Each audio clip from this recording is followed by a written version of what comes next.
look some at, major I interviewed athletes. my brother on the podcast, and he's about 6 years older than me. So he graduated in 94. And I noticed that even in his age, they didn't have the right programs and development for him. But now I see it from a different perspective for you guys. Like, I mean, obviously, like you got state champions, you got athletes of all kinds, but there's still something missing in the development when you were growing up. There's It holes. was. Mm-hmm. It was. It was kind of one of the things. So my wife went to Arthur Hill, Okay. and I have family, the Pruitts, that went to Yeah. Okay. Heritage, Yeah. Yeah. and I know the so Prodina. Yeah. Mm-hmm. yeah, yep. And Mm-hmm. so it was. I didn't get the full development that you would have gotten had you been around a diverse group of people. I didn't really get that until I moved to Lansing. When I Mm-hmm. came back to Saginaw, I lost it again and And you didn't get it noticed it, right? again. I noticed it right away, and I didn't Mm-hmm. get it again until I moved and went to Miami. Mm-hmm. So it's it's it's a whole definitely because it's a part of development that you just don't get Mm-hmm. um, growing up solely on the east side of Saginaw. Mm-hmm. Yeah. So moving on to middle school, now you're, well, again, like, how are you developing as a basketball player by middle school? Is just playing outside, or are you in something organized by then? Because now you Oh, kind of have by to, middle school, yeah. yeah. By Mm-hmm. middle school, it's becoming more organized. I've started playing with Pride, Saginaw Pride, Okay, okay. Mm-hmm. and that was where Chuck and Jeremiah and all of these guys. This is where I kind of met them. Tenoris, Okay. Peeper, and all of these guys. Mike Thomas. Mm-hmm. Met them growing up on the South Side, but now we're in organized ball. Now we've had 1 or 2 years of doing travel ball, and Okay. I'm That's still great. terrible. Like I'm still horrible at this time. You're still young though. Uh, That's like not far from 10. Yeah, that's not too far. yeah, I'm still horrible. I can't dribble, can't really shoot. But I have learned how to rebound. I've learned some very very basic defensive principles, and so and I can make a layup at this point. I can on purpose.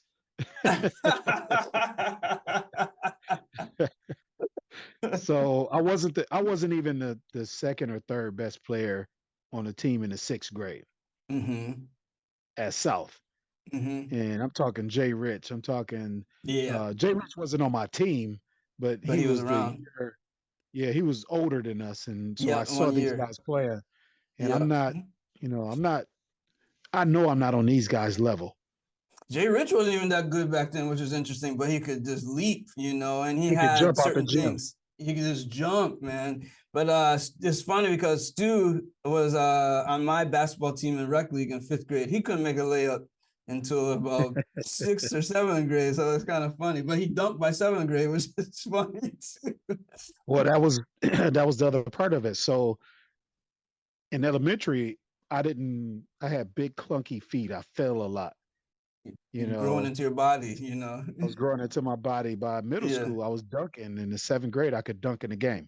Yep. Well, in the game, okay, yeah, student dunk in the game, but he could dunk pretty easily outside. I could dunk in seventh grade too, but not in the game, right? I get so Yeah, nervous when I see. was up there. I'm like, whoa. Well, we tried it. We tried it a few times at the end of sixth grade, but it wasn't Yeah. even close. We were just Okay. being ambitious. Yeah. Right. Right. Uh, but by the time seventh grade came around, I could say probably third or fourth game after me trying for 3 or 4 games, I was able Wow. to actually complete one. And then pretty much Wow. every game after that, I got one, at least one dunk. Wow. Wow. Okay. Yeah. That's not normal. You listen to some people in the NBA, they don't even dunk in seventh grade, which is funny. And it's like, wow, I dunked Yeah. in seventh grade, but well, by ninth grade. And again, that's the crazy thing about Jay Rich is like when I met him, he was in seventh grade and he was already doing 360s, which is crazy. Well, Jay Rich is the only reason why I tried it Oh wow. because we were in the sixth grade and we'd go watch the seventh and eighth graders Same play. time, right? Yeah. Jay Rich is dunking in the games. And I said, Flying. well, if that's something that we can do, then let me try it. Let me try.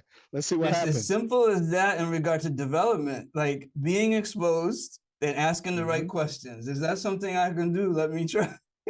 Yeah, let's try it. And then I would talk to him because Jason and I became friends, and I Okay. said, what, how did you do this? Why, what even made you think you could do this? Yeah. And he just kept trying and trying, and he was like, man, I don't even know. He's like, I do some workouts and stuff, but he's like, it's like I kind of always could do it. Mm, And so I said, well, if you can do it, I can do it. And me not knowing, that was my mindset back then. I just didn't know. right. I didn't know what I was saying. I didn't know, I was basically saying that if you're athletic, I could be athletic. And that's Yep. not really true. It's not But necessarily true. Yeah. no, but it worked for me. It worked It out. worked.